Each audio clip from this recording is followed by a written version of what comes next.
Au nom du Père, et du Fils et du Saint-Esprit, ainsi soit-il.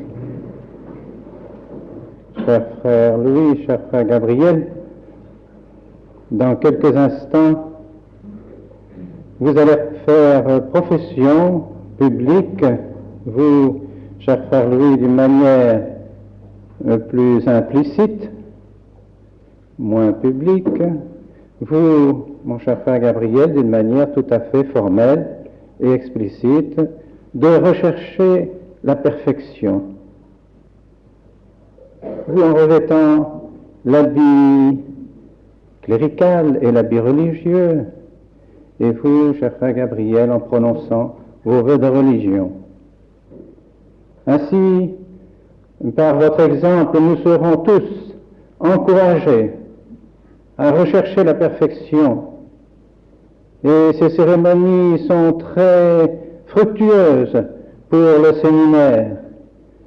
La fraternité a besoin de ces ordinations, de ces cérémonies de prise d'habits, de profession religieuse, qui nous encouragent tous à rechercher la vraie perfection, à rechercher le vrai bonheur dès ici-bas et pour la vie éternelle. Et pour vous aussi, mes chers frères qui venez assister à ces cérémonies, je suis persuadé que vous en retirez beaucoup de fruits et que cela aussi vous encourage à pratiquer toujours davantage les vertus chrétiennes. Car ce n'est pas autre chose que la perfection. C'est la pratique des vertus chrétiennes, vertus théologales, vertus morales, vertus de foi, d'espérance, de charité, vertus de prudence, de justice, de force, de tempérance. Et qu'est-ce que cela? Qu'est-ce que ces vertus nous font pratiquer? Elles nous font toujours approcher davantage de celui qui est la perfection même, Dieu. Est te perfecti, sicut per pater vester perfectus est. C'est notre Seigneur qui nous l'a dit. Soyez parfaits comme votre Père céleste est parfait. Nous devons donc rechercher ici-bas, par le moyen de la pratique de ces vertus, de ressembler toujours davantage à Dieu, afin d'un jour de pouvoir lui être unis pour l'éternité et de jouir de la participation à sa gloire et à son bonheur. Mais pourquoi faire vœu de pratiquer la perfection, alors que la perfection nous est déjà ordonnée par les commandements de Dieu, par les commandements de l'Église? Nous devons rechercher la perfection. Pourquoi donc ajouter à ce commandement de pratiquer la perfection un vœu supplémentaire? Eh bien, c'est parce que dans notre faiblesse, nous avons besoin d'être aidés parfois, d'être aidés à la pratiquer mieux, à la pratiquer davantage, à la pratiquer de manière encore plus complète, plus entière, à nous donner à Dieu d'une manière encore plus parfaite. Et c'est pourquoi dans la Sainte Église, depuis toujours, des personnes se sont engagées par vœu à pratiquer la perfection. Et l'Église a reconnu ces vœux, elle les a reconnus d'une manière tantôt privée, tantôt publique, tantôt solennelle pour les ordres religieux.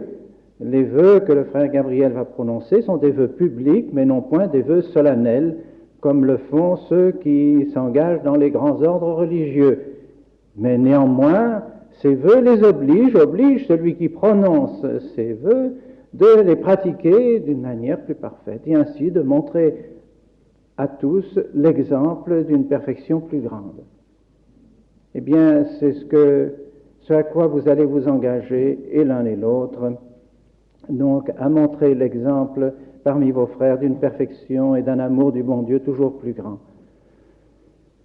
Vous demanderez particulièrement aujourd'hui à la Très Sainte Vierge, qu'on appelle aussi Virgo Fidelis, la Vierge fidèle, celle qui accomplit les choses qu'elle a dites. Elle a prononcé son fiat et désormais elle est fidèle à son fiat. Elle a dit qu'elle voulait faire la volonté du bon Dieu et elle l'a fait tout au long de sa vie, sans jamais se démentir, sans jamais faire le contraire de ce qu'elle avait promis. Elle a été fidèle. Et c'est pourquoi elle a été appelée Virgo Fidelis, Vierge fidèle. Fidèle veut dire faciens dicta, faisant ce que l'on a dit, accomplir ce que l'on a dit. Aujourd'hui, mes chers amis, vous allez prononcer des paroles devant Dieu, devant l'Église, devant vos frères. Soyez fidèles à ce que vous allez dire désormais. Ne soyez jamais parjure. Réfléchissez à ce que vous allez prononcer, prononcez-les devant Dieu, afin d'être toujours fidèles, mais aussi d'avoir la confiance en Dieu, car vous serez fidèles par Dieu. Vous savez que vous êtes faibles, et nous sommes tous faibles, mais en nous appuyant sur la grâce du bon Dieu, nous sommes forts. Avec le bon Dieu, nous pouvons tout.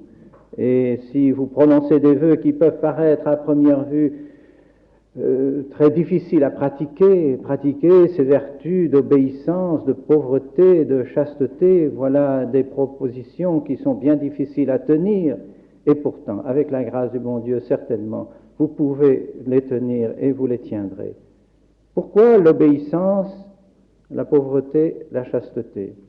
C'est Saint Jean qui nous suggère déjà dans son évangile que le monde est attiré et rempli de l'orgueil de la vie, superbia vitae, de concupiscentia oculorum, la concupiscence des yeux, la concupiscence de la chair, concupiscentia carnis. Trois choses qui plongent le monde dans le péché, dans l'aveuglement, dans l'éloignement de Dieu, qui lient en quelque sorte le monde avec le péché. Eh bien, en prononçant ces vœux d'obéissance contre l'orgueil de la vie, le vœu de pauvreté contre la concupiscence des yeux, contre les choses qui se voient, qui s'achètent, qui s'acquièrent par l'argent, en prononçant le vœu de pauvreté, en prononçant le vœu de chasteté qui vous délie aussi de ces désirs de la chair, eh bien vous briserez ces liens qui attachent le monde avec le péché et vous serez ainsi plus libre de vous donner tout entier au bon Dieu, tout entier à l'apostolat auprès de vos frères. Voilà ce que produisent les vœux de religion et les promesses que vous allez faire dans vos cœurs et dans vos âmes. Tous ensemble, nous allons prier au cours de ces cérémonies pour demander au bon Dieu, par l'intercession de la très sainte Vierge Marie, de vous accorder toutes les grâces dont vous avez besoin pour être fidèles à vos engagements. Au nom du Père et du Fils et du Saint-Esprit.